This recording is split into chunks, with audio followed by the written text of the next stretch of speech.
ಕಂದ, ಅವಾಗ್ಲೂ ಸ್ಕೂಲ್ ಇತ್ತು. ಅದನ್ನ ಗುರುಕುಲ ಅಂತ ಹೇಳೋರು. ಅಲ್ಲಿ ಋಷಿಗಳಿರೋರು.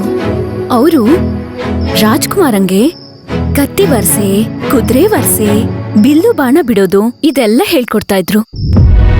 ಯಾರ್ದೋ ಮನೆ ಹೆಣ್ಮಗಳು ನನ್ನ ಬೆಡ್ರೂಮಲ್ಲಿ ನನ್ನ ಜೊತೆಯಲ್ಲಿ ಹೇಗಾದ್ರೂ ರಾಘವ್ ನಿದ್ದೆ ಮಾಡಿದ್ರೆ ನಾನೆದ್ದು ಹೊರಗಡೆ ಹೋಗ್ಬಿಡ್ಬೇಕು. ಸರಿ ಅಲ್ಲ ಇದು.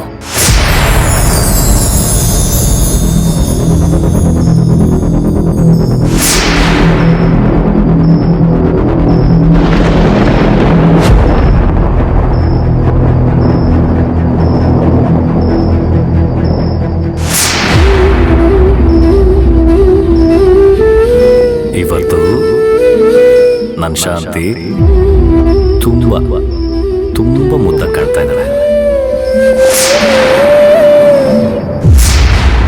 ನಿನ್ನ ಬೆರಳುಗಳು ಬೆಣ್ಣೆ ತರ ಇದೆ ಶಾಂತಿ.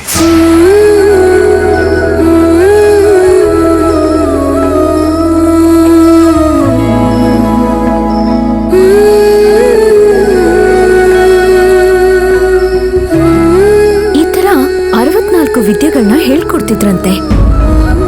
64 ವಿದ್ಯೆಗಳನ್ನ ಕಲ್ತು ರಾಜ್ಕುಮಾರ ವಾಪಸ್ ಬಂದ್ಮೇಲೆ ಅವನು ರಾಜ್ಯಕ್ಕೆ ರಾಜ ಆಗ್ತಿದ್ದ.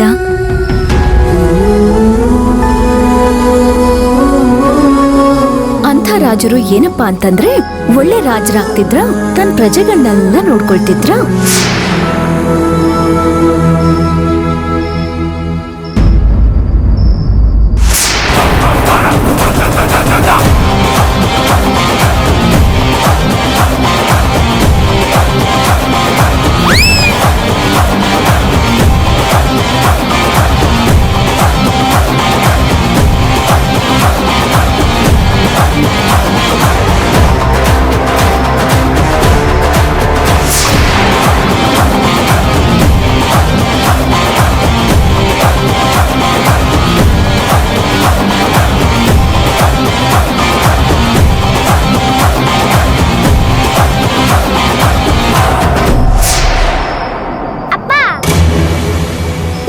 ಕೈ ತೆಗಿತೀಯ ನೀನು?